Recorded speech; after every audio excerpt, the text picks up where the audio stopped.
तो आज के वीडियो में जो है हम लोग इलेक्ट्रिक रेडिएटर फ़ैन के ऊपर बात करने वाले हैं। इससे इंक्लूडेड होता है हमारा प्रोसेसर होता है और दो जो है रिले होता है। दो रिले क्यों होता है? क्योंकि जो इलेक्ट्रिक फ़ैन है उसके अंदर एक हाई स्पीड होता है, एक लो स्पीड। ठीक है, मोटर के अंदर 3 वायर होता है, एक लो स्पीड के लिए, एक हाई स्पीड के लिए और एक जो है हमारा ग्राउंड होता है। इतना टेम्परेचर है उसके हिसाब से जो है कंट्रोल करता है ये प्रोसेसर कि मुझे जो है हाई चलाना है फ़ैन या लो चलाना है। कुछ समझने के लिए आपको वायरिंग भी आना चाहिए, जो ये काम करता है किस तरीके से इसका फंक्शन पता होना चाहिए, आपको वायरिंग पता होना चाहिए, रिले का फंक्शन पता होना चाहिए, कूल सेंसर्स का फंक्शन पता होना चाहिए, उसके बाद जो है उसका ट्रैकिंग का फंक्शन पता होना चाहिए।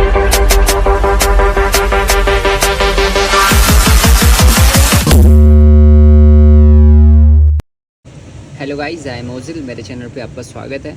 तो आज के वीडियो में जो है हम लोग इलेक्ट्रिक रेडिएटर फ़ैन के ऊपर बात करने वाले हैं, क्योंकि जो भी पुरानी गाड़ी होती है उसके अंदर जो आता था इलेक्ट्रिक फ़ैन हमारा, वो इंजन के साथ में रोटेट होता था। लेकिन ये वाला जो इलेक्ट्रिक फ़ैन है इसको जो है ECM के द्वारा कंट्रोल किया जाता है।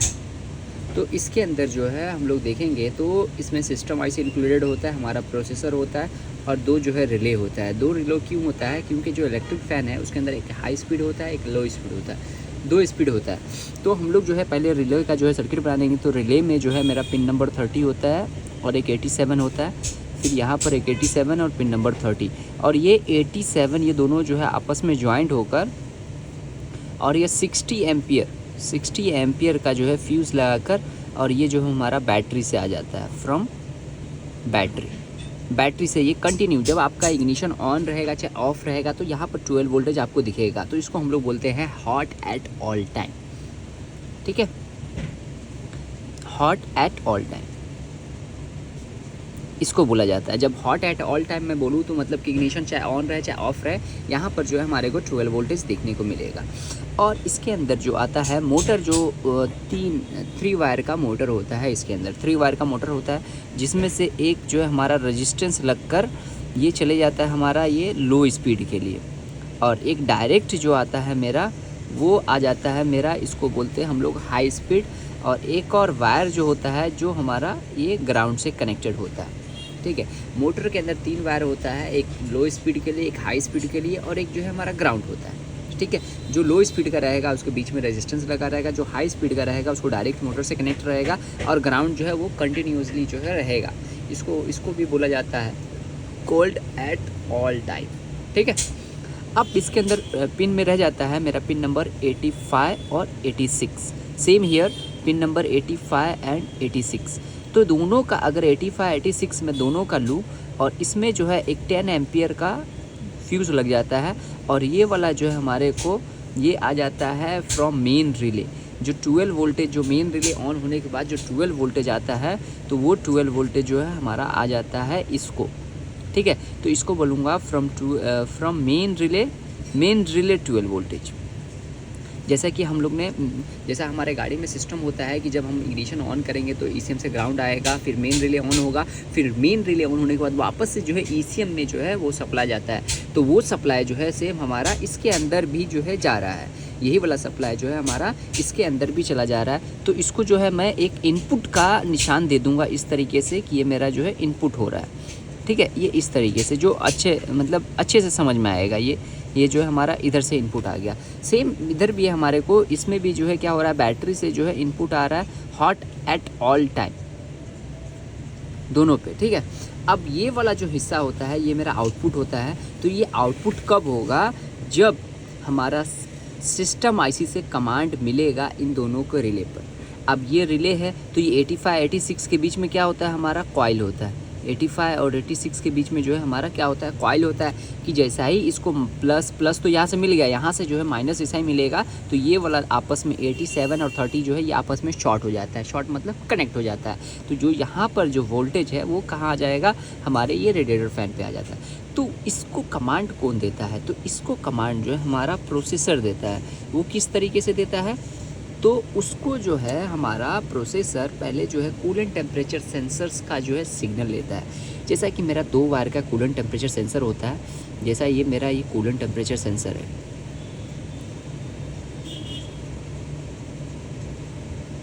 ये शॉर्टकट में लिखा हूँ मैं टेम्परेचर को टेम्प, और इसके अंदर जो है 2 वायर होता है, जिसके अंदर एक वायर जो है हमारा ये चले जाता है हमारे प्रोसेसर में, और दूसरा जो है हमारा ये पुल हाई होता है, पुल अप उसको बोलेंगे हम लोग, ये पुल अप होगा। और ये तीसरा वाला जो होता है ये हमारा ECM से ही जो है ग्राउंड जाता है, ठीक है। इसके अंदर मान लीजिए ये मेरा सेंसर है, तो ये बाहर का जो कूलेंट में जो है कितना टेम्परेचर है उसके हिसाब से जो है कंट्रोल करता है ये प्रोसेसर कि मुझे जो है हाई चलाना है फ़ैन या लो चलाना है, ठीक है।